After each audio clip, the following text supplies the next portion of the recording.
Testing, can you hear me?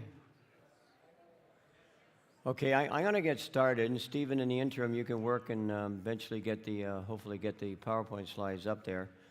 And again, if you don't, whatever I'm talking about or presenting, when you eventually get the PowerPoint slides up, there are hard copies over there. Okay, so just in the interest of time, we're gonna start. You guys are working on it. Okay, I'm going to open in prayer. Father, we just ask for your guidance and direction and wisdom as we study your word on finances, Lord, and I just pray that you'll just guide and direct every step of the way here. In Jesus' name, amen. Okay, so the most common area that I see that causes people to get into financial trouble is when they're not managing their monthly cash flow well. They're unintentionally spending either all their income or almost all their income, and they're accumulating debt. In a lot of cases, a lot of people have accumulated debt over the last 10, 15 years. And they just don't have a good handle on their monthly cash flow. So most people spend a little more than they're earning, they accumulate debt, and we need to do the opposite. You need to purposely live below your means, make sure you're spending less than you earn and you have a surplus each month so you can pay down debt and save for future needs. I actually did a study back in the 1980s, an in-depth study. There's about 40 references in the Bible to planning, and generally speaking, those references admonish us to plan ahead.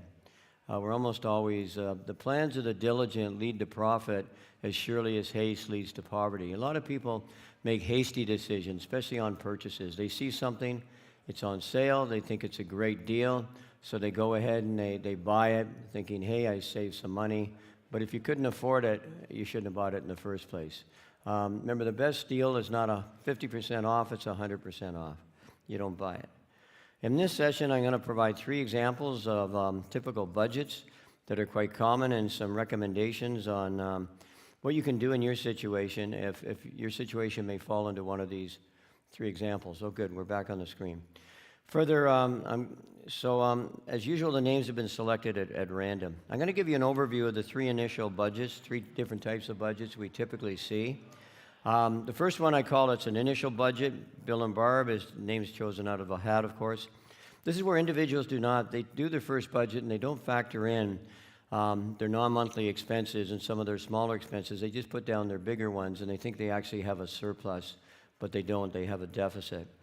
The typical budget, which is really common, is where individuals or couples have factored in the non-monthly expenses and they determine they actually have they're spending more than they're earning, and they have a deficit each month. And that's the most common scenario in our country today. Most people have a deficit. They're accumulating debt. And it's easy to do.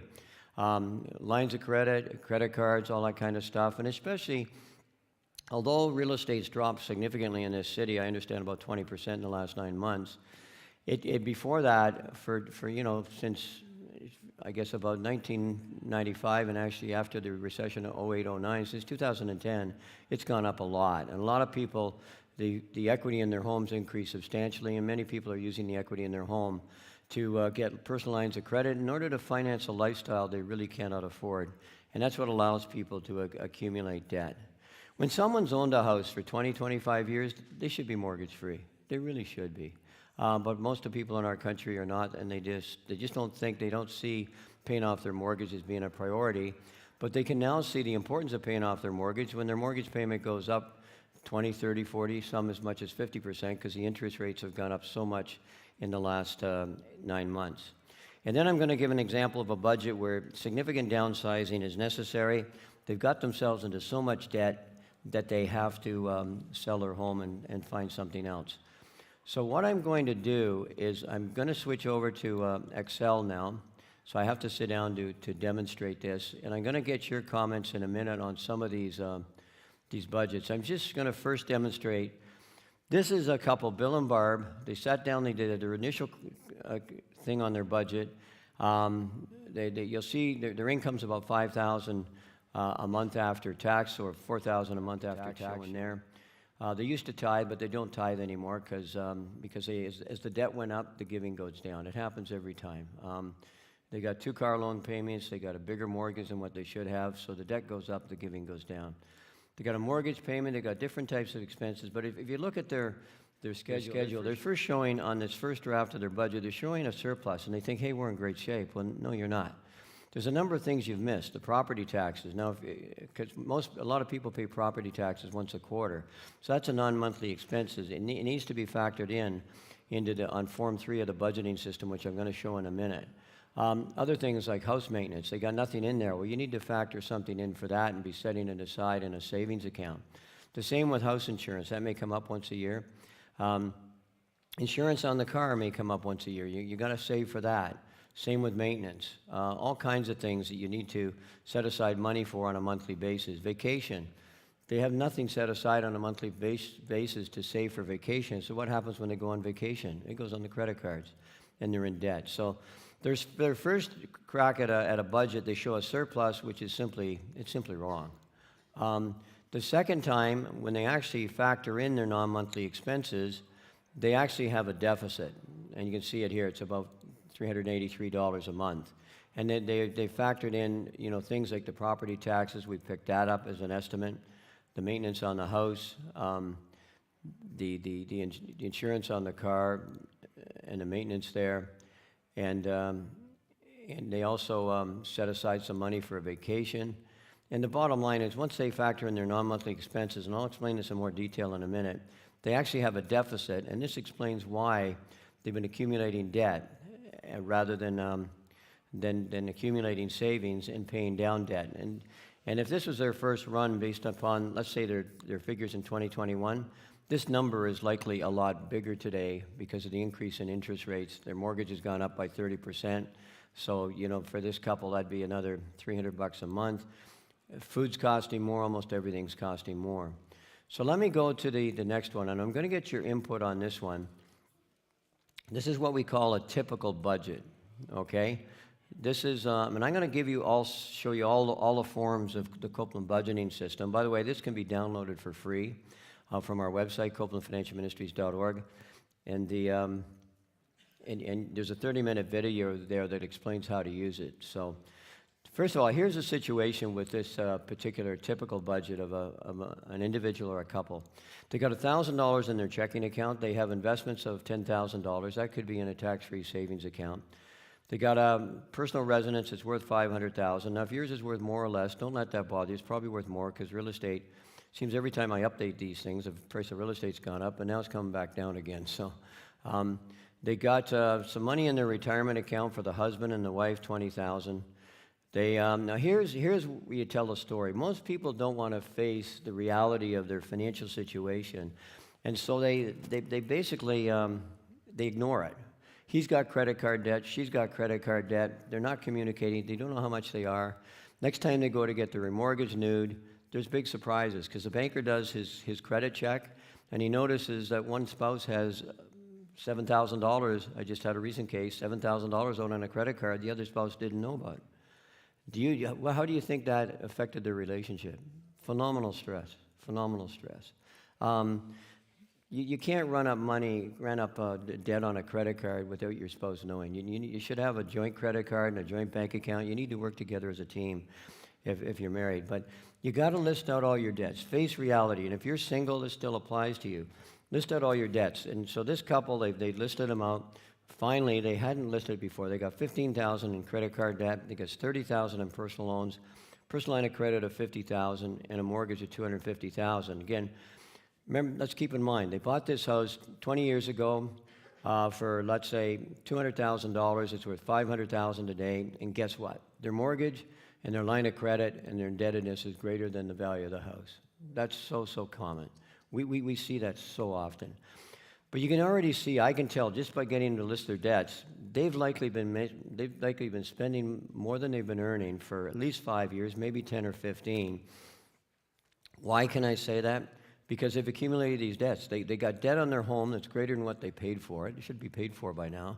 They got a personal line of credit. Again, for such a long time, because real estate keeps going up and up and up, for such a long time with the bank, if you got the equity in your home, they'll lend you money against the equity in your home.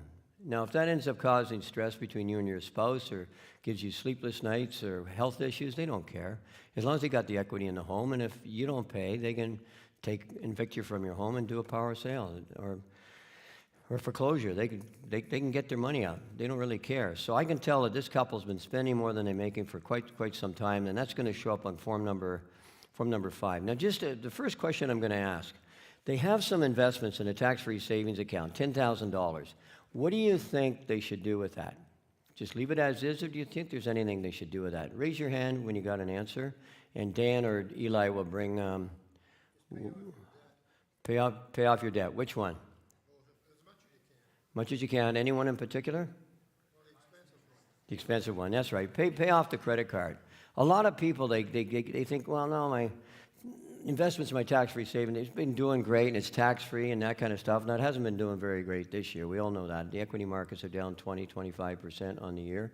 Even the bond markets are down, which is pretty unusual because interest rates are going up. But pay down the credit card debt. So that's one of the first things they should do. So we're going to give these people some advice. What we're going to do here is we're going to say, okay, let's get rid of this, and let's knock this credit card debt down to $5,000. So suddenly our service on the credit card has been decreased by 2/3, and that'll show up on form number 5 here. Because right now what they're doing, they're just making the minimum payments on the credit cards. Now we can reduce it to $100 because we paid off a chunk of it. Okay, so let's go to form number 2. The husband makes $4,000. This is after tax and withholdings. The wife works part-time. She makes $1,000. That's $5,000 a month. That's typical of what we see, people having after-tax income, and is what we see. Form number 3 is the non-monthly expense planning. This is really important. This is where most people miss stuff. Remember Bill and Barb, the example I gave a minute ago? They thought they had a surplus. I was speaking to a lady in a small town north of London just a few months ago, and she filled it out for the first time, and she was convinced, I got a surplus. I don't need your help, Tom. And I looked at it, and she hadn't factored in her non-monthly expenses, and she hadn't factored in a lot of stuff, small stuff, miscellaneous, that she was spending, but she wasn't tracking. She hadn't been tracking her expenses, and when she started tracking, she was really surprised. So on the non-monthly form, if your house maintenance, you look at last year, over the last 3 years' bills, and let's say it's averaging $1,800 a year, you should be setting aside $150 a month. So when a repair comes up on your house, you got some money to pay for it. And you'll see in a minute, you put that in a savings account. Property taxes is $3,600 a year. You may get billed quarterly on that, so you should be setting aside $300 a month. Now, if you're paying your property taxes monthly, you don't have to set it aside in a savings account. House insurance often comes up once a year, divided by 12, that's $50 a month. Auto repairs and maintenance. Now, a lot of people say to me, hey, Tom, we have no idea what it's going to cost to repair our car. We don't know. If you, just a rule of thumb, allow $100 a month, $1,200 a year for most cars. So this couple's got 2 cars, $2,400 a year. If you have an older car, you may have to allow more. If you have a newer car, you may not have to allow as much. And then people say, well, we don't know what the repairs are going to be. I just got a repair last week for $700. But if you start setting aside $200 a month, at least you got some money. Even if you can't cover it all off, you can cover off probably most of it. But most people don't set aside anything for the unexpected expenditures, such as car repair and house repair. Auto insurance, it's $1,100 each per car. It's $2,200. They pay once a year. So again, divide by 12, they should be putting aside $183. Vacation, what do most people do with vacation? They don't save for it. They put it on their credit card. And they think, well, we got a great deal on this vacation. And then when you factor in the 18 to 28% interest on the credit card they're going to have to pay, it wasn't a great deal. And they probably couldn't afford it in the first place. They probably needed to do a staycation. Healthcare, now that, if they're necessities, expenses, they may just have to stay. Christmas gifts. A lot of people buy Christmas gifts November, December when they're expensive. If you buy them throughout the year, you can often save a lot of money. Form number 4. First of all, if you notice on form number 3, the total here is $1,258 a month that this couple needs to set aside in order to cover off their non-monthly expenses. That's not even the regular stuff. Most people don't do this. By far, the majority don't do this.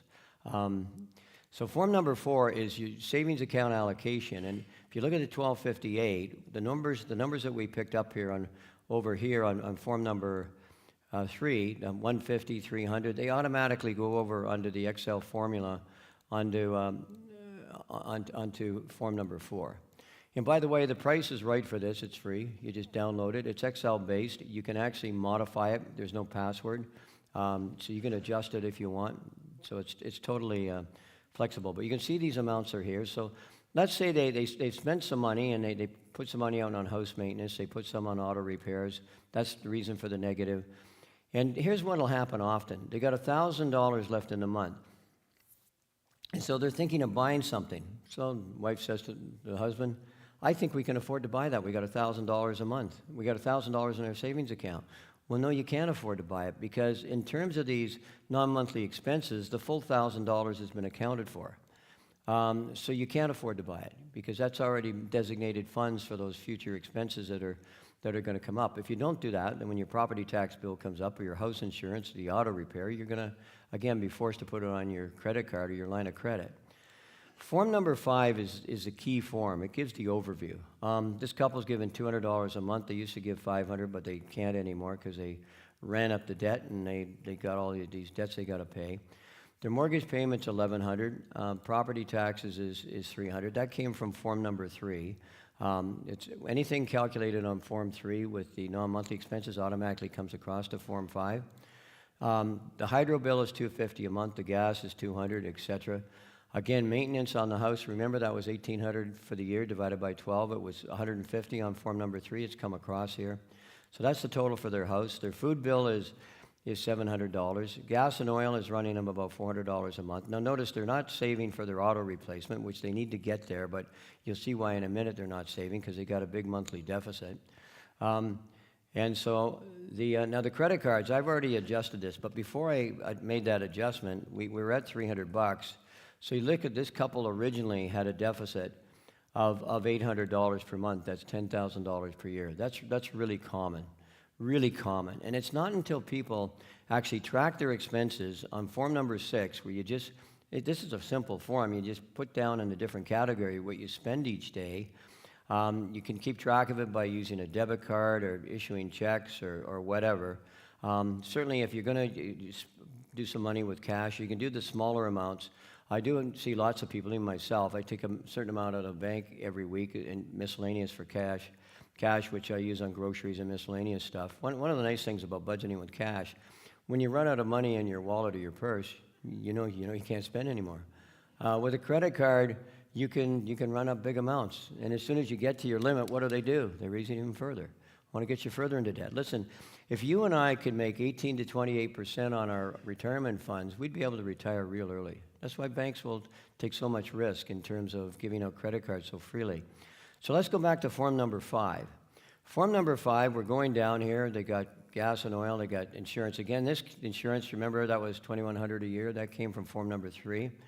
Maintenance, again, this maintenance, remember the car maintenance, $2,400, $1,200. These numbers here not only go over automatically onto form 4 as a designated amount in your right there in terms of what's money's in your savings account, but it also goes to form 5. Form 5 is sort of the big picture overview of your typical estimated monthly budget. They're just paying their personal line of credit only interest. Again, a dangerous thing. If you can only pay the minimum payment on a credit card or the minimum payment on a personal line of credit, that's a red flag that you need to change some things. So eating out, they spend $275 a month. They were surprised with that. They hadn't tracked it before. They didn't think it was very much on the original budget. I remember often when you sit down with couples, it's maybe $50 a month. It's a lot more than they think. Vacations, $175. That was $2,100 divided by 12, and that came from Form 3. Clothing is $250 a month they're spending, etc. Insurance. And here's the key. They're spending $5,800 a month. They got $5,000 a month of income. This is a red number. This needs to be a good-sized positive number so you can start paying down debt and saving for future needs. Most people, this is a red number. The stats have been proving, even prior to interest rates going up and prior to inflation, the stats are showing, and I just see with experience, most people are spending a little more than they're making for years and years and years, and you can get away with it. Your house keeps going up. You just increase your line of credit. It's easy to do. So You're their financial advisor. What would you recommend? Let's give some advice. We've already come up with one where they're going to take the TFSA and pay down the credit cards, and so that would lower this one from 300 down to 100 a month as a minimum payment. That's not a long-term answer, but we got to try to somehow get a positive here. What would you recommend they do in terms of getting their finances in order? Raise your hand and give us your comments. What would you recommend they do? You're their financial advisor. Okay, we got one over here. Definitely look at eating out. The variables, you can't do anything with, you can't do anything with your fixed expenses, but you could certainly check out the variables like eating out, vacations, and like you said, do a staycation and bring those expenses down. Yeah, Mike checked out. In the meantime, we'll use Eli. So I did catch part of that. I may not have caught all of it because of the technical problems. But vacation, Lorene had mentioned. Why not do staycations? That number 2,100 could easily go to 500 a year. You do the staycations. In terms of eating out, how much can we reduce that to? What do you think? Zero? Okay. I'm going to be a little more generous. I'm going to put in $50 a month, okay? Assume husband, wife, 2 kids, they get to go out once. What about the sports gym? What do you think about that?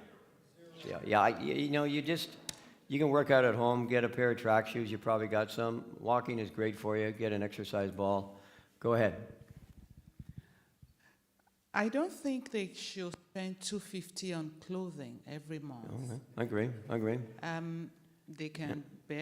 They can buy fairly used if they have to, or reduce it to maybe once every 3 months. Okay, so what would you reduce it to? $75? Well, zero may not be the answer, but maybe 50 a month. How much a month? 50. Okay, let's go with 50. Sounds good. Okay, what else would you folks recommend? Any other advice?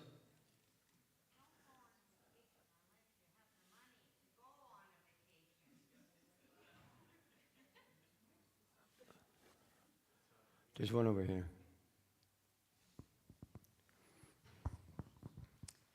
Maybe try to get a full-time job as the wife, or try to increase your hours at work as well. Okay. So one option, and certainly reducing expenses. Another option is increasing income. And let's say let's say she's a stay-at-home mom or whatever. Let's suppose they can get some additional income. They could rent a room Airbnb, or she's a stay-at-home mom. She could take in some kids or get a part-time job or whatever. Let's say she gets $500 a month. I think that'd be conservative. Actually, that's maybe a little bit too low. Maybe let's say maybe $700 a month. So, okay, anything else? Hi there. Wow, that was loud. I may have missed it, but tithing, is it in there? Yeah, they're not tithing. They're giving $200 a month because they got too much debt. It comes to the end of the month. They only got so much money. They got a choice between making a mortgage payment that's probably bigger than what it should be. They got 2 car loans, which maybe they shouldn't have those, or should only have one. It's the usual case. The debt goes up. This couple, the debt's gone up over the last probably 10, 15 years. The giving's come down, always. In an ideal world, they should try to work back towards the tithe, but often you have to do that gradually. You can't do it overnight. Go ahead. There's one in the back there. Okay. Excuse me, what restaurant are they doing this eating out?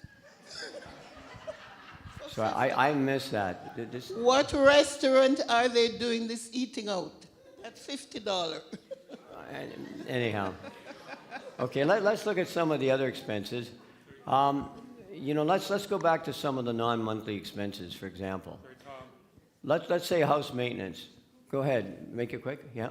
Yeah, I'm thinking, is it possible they downsize? Like if they have to downsize their home? No, their home, like in terms of property. That's a possibility, but I think you're going to see with this couple, if they earn a little more income and eliminate some discretionary expenses, they're not going to have to downsize. What if they The next case study, they do have to. Okay. I was thinking of like garage sale, not like leave their home, but if they have stuff, that they are not using that they can sell off? Let me talk about that in a minute, because we're going to have talk about ways to earn income. So just make it quick. Yeah. I think you mentioned that they have 2 vehicles. Yeah. If they could get rid of one of them. Excellent. Thank you. That's a really good one. If they can get rid of 2 vehicles, that can save a lot of money. They can drop their auto insurance in half. Repairs and maintenance may not go down in half, but it'll go down significantly. And also, some of these other things, Christmas gifts, they could easily cut that down. Maybe just make arrangements and agreement on the maximum they're going to spend. So the bottom line is, we've worked away here, and what we've done here is eliminated some discretionary expenses. We've increased their income a little bit, and we're now in a situation. Now, you could trim this a little further, but here's the key. Before it was an $800 deficit. Now it's a $900 surplus. Now they're getting ahead. Now they got some money to pay down debt and start saving for future needs. Having a positive cash flow is so important.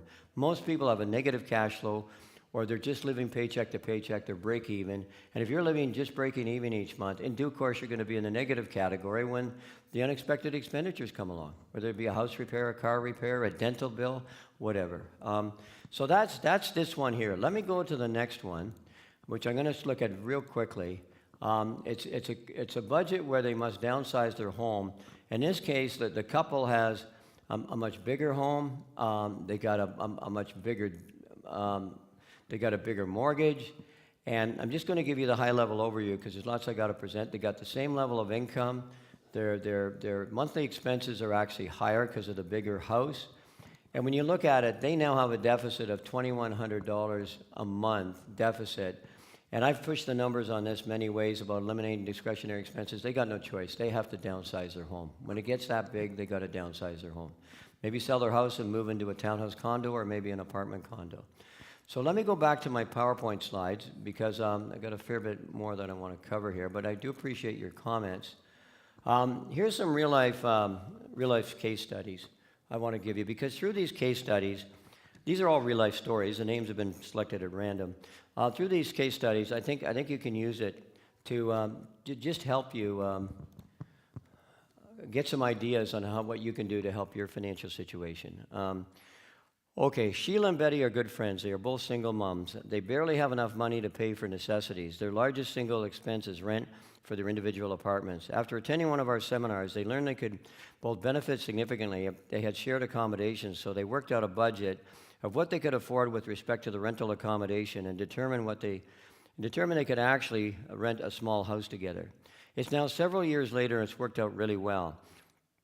The money they've saved on the rental costs enabled them to save up enough for a down payment so that together they could purchase the house they were renting. They both praised God because they knew that they could not have purchased a house on their own.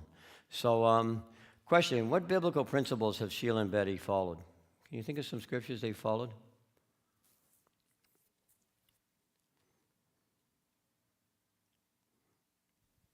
Anything?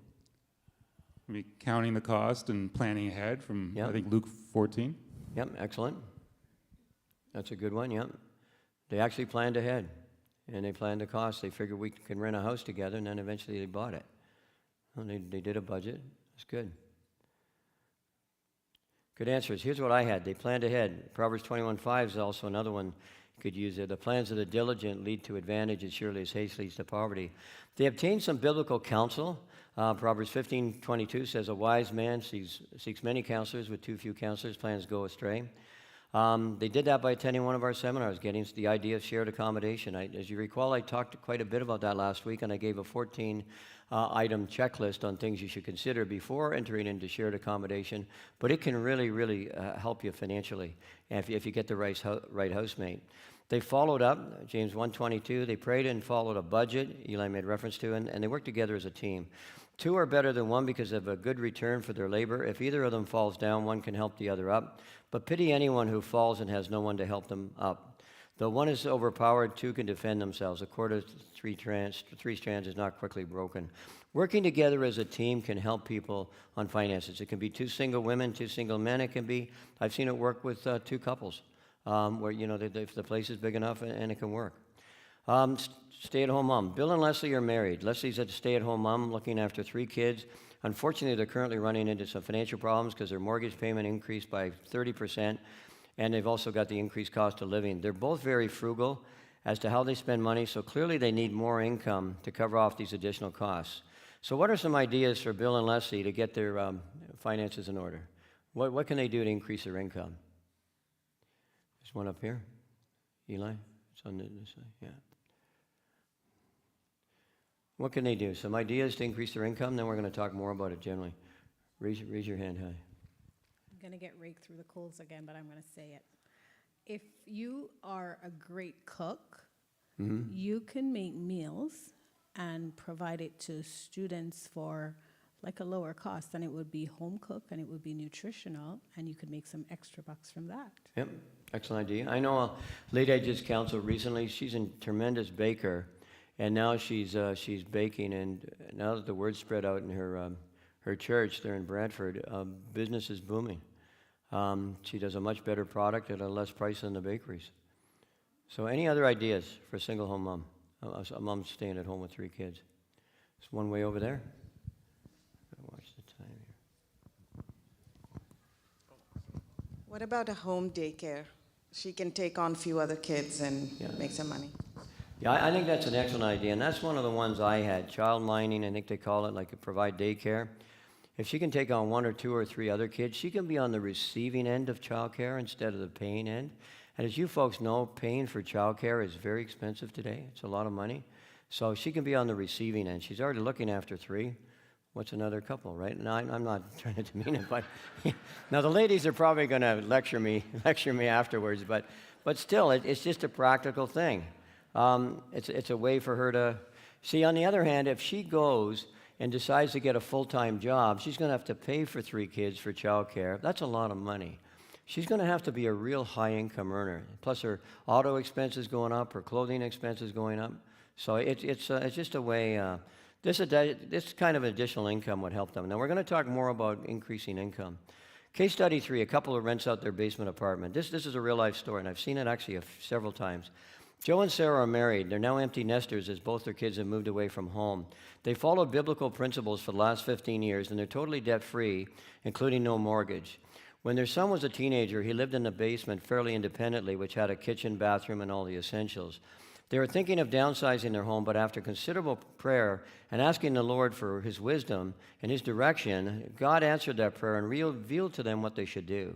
The next Sunday at church, their pastor announced there was a single mom in the congregation who was a very committed Christian who had 2 children who were being required to leave their current accommodation, and they needed an apartment somewhere ASAP at a very low price. The single mom and several people at the church had been praying that God would do something out of the ordinary to provide the single mom and their 2 kids with some decent accommodation at a really good price.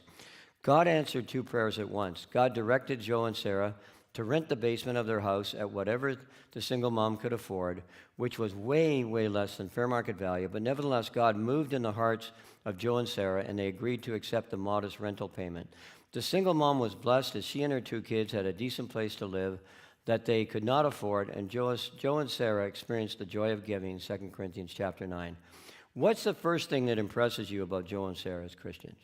The couple that own the place, willing to rent it out at much, much less than fair market value. What impresses you about them?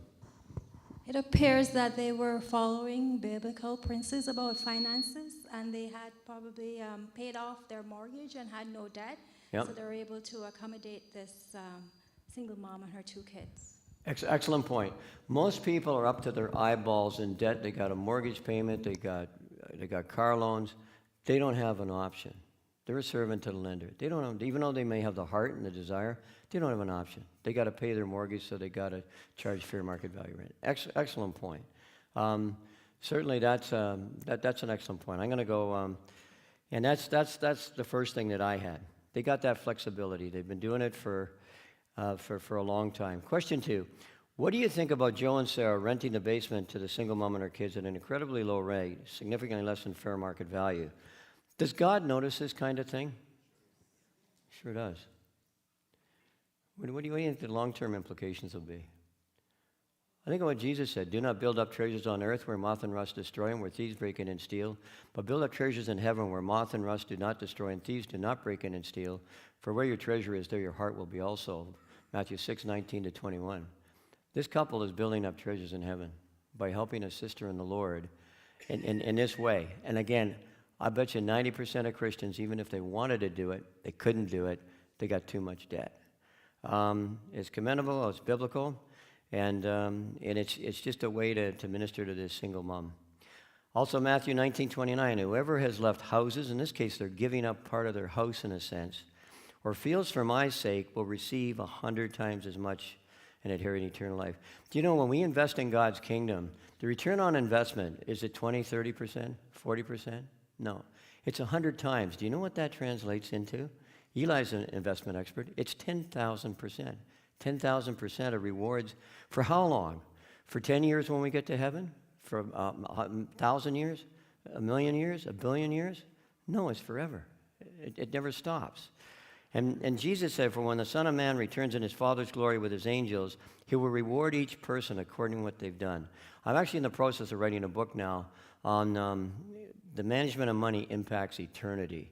And people are going to be, that's the most, it's just unbelievable. How we manage money will impact the rewards or lack of rewards that we receive in eternity. 2 Corinthians 5:10 is very clear about the bema. Christians will be judged. What did you do with what I entrusted to you? It's like the parable of the talents. God's entrusted us with talents and time and money. What did you do with it? And there'll be rewards or lack of rewards when we get to heaven. My last one here is a couple in ministry needs support in another vehicle. Len and Lori are married. They are both work full-time in ministry with modest salaries and are dependent upon givings designated for their support. They've managed money God's way for many years, and as a result, the only debt they have is a mortgage on their home. When the mortgage came due, they were shocked that their mortgage payment increased by a whopping 35% because of the recent increase in interest rates. That combined with the cost of living increases due to inflation resulted in a negative monthly cash flow for them personally. And to complicate things further, their 18-year-old automobile was almost totally worn out and they needed to be replaced, but there's no way they could afford to buy one for cash or even take on a loan. They reviewed their budget again. They cut their expenses to the bone. They eliminated all expenses unless they were absolutely necessary. However, they still had a negative monthly cash flow that needed to be dealt with. So this couple looked at the reality of their situation with their mortgage payment going up so much. They prayed fearfully, and several friends at their church prayed fervently that God would meet their needs. Within a couple of months, a successful businessman at their church decided to support them for a significant monthly amount, and as a result, they could balance their budget. Praise God. However, they still had to replace their automobile. They prayed that God would do a miracle because the price of automobiles had increased substantially over the past few years, and they simply couldn't afford one or even take on a car loan payment. Several others in their church prayed as well. Not long after, an elderly lady in the church who could no longer drive because of health issues prayed about it, and God directed this elder lady to give Len and Lori the car, and it was in great shape with very low mileage. In other words, God answered both prayers, providing more income and providing an automobile as well, all at no cost. I've seen this kind of case situation many times, and I believe I've seen about 100 cars given away to Christians in the last 4 decades. And God can do these things. Think of Philippians 4:19, where Paul said, my God will meet all your needs according to his glorious riches in Christ Jesus. Just like to make some final comments here. If you'd like to learn more about dealing with inflation, high interest rates from a biblical perspective, be sure to attend next week's session, where Pastor Don and I will continue teaching on this topic. If you cannot attend attention, be sure to watch it live stream or on the recording online, which can be accessed either from Copland Financial Ministries or westney.ca /Copland. And that applies to everyone here and also applies for the people that are watching online. You're welcome to check that out as well. Free copy of my book. I understand they're all gone now. We'll bring some more. Each week I bring about 30 or 40 copies and they disappear pretty fast. So that's a good thing. CDs and DVDs, now I think there's some of those left there. I'm not sure. The hard copy of the handout, if you didn't get it, it is there. And for the people online, our virtual assistant, Darlene, will send you a copy of the PowerPoint slides so you can follow up on it. And she'll also send you my email address, because if you have questions, you can send me an email. I respond to about 30 a week. If there's questions afterwards, feel free to come up here. Ask me questions. Eli will be here, and so will Dan. They both have excellent knowledge of God's Word on finances. If it's about investments, ask Eli. He's the expert on that. And certainly if you're a newcomer, please come up and say hello. Love to meet you. Pastor Don's going to give his testimony and close in prayer. I just wanted to give a quick word of testimony about the dangers and the rewards of ignoring or following God's guidance on finances. And I just want to share personally on how I failed and the cost I had to pay, and how becoming obedient to these principles completely changed everything. Sandy and I lived in Pickering. We lived on a street called Rambleberry. We lived there for 17 years. With what we bought the house for and what the money I was earning and the time that we were there, I should have been able to pay off that house entirely. I didn't. I thought I had a budget, but every once in a while, debt would accumulate on our credit cards, and I would refinance the house and pay off the credit card. So after 17 years, I unfortunately was one of the people that Tom was talking about. I owed more on the house than I originally paid for it. So when God called me to the ministry, I should have been mortgage-free. I was not. So Sandy and I were forced to downsize. We now live in Oshawa. I should have been able to buy that house for cash. I could not. I still had a mortgage. What caused all that? Because I'm not a crazy person. Like, I didn't buy Lamborghinis. I'm not an irresponsible person. It's because I wasn't paying attention to the periodic expenses.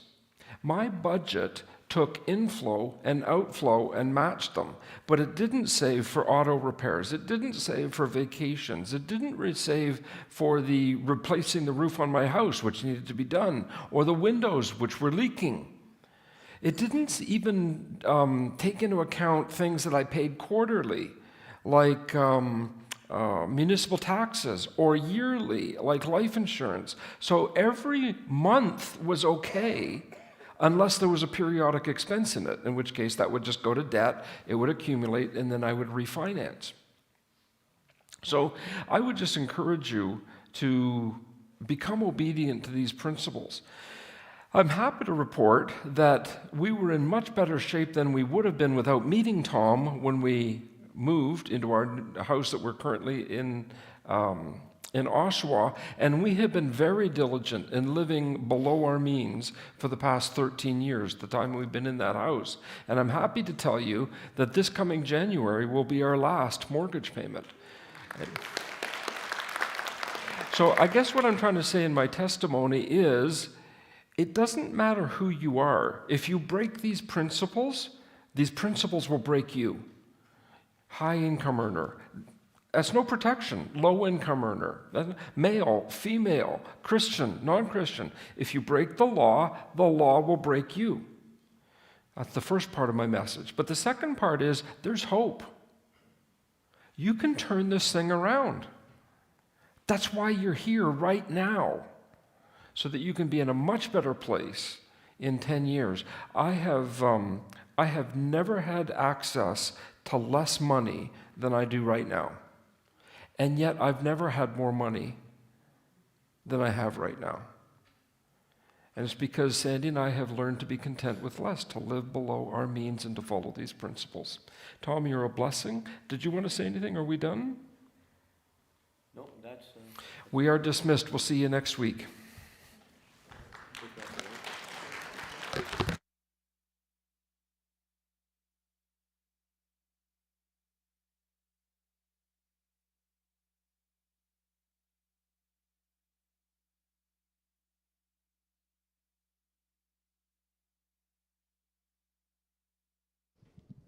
Or I can give them this. Yep. Oh, that's good.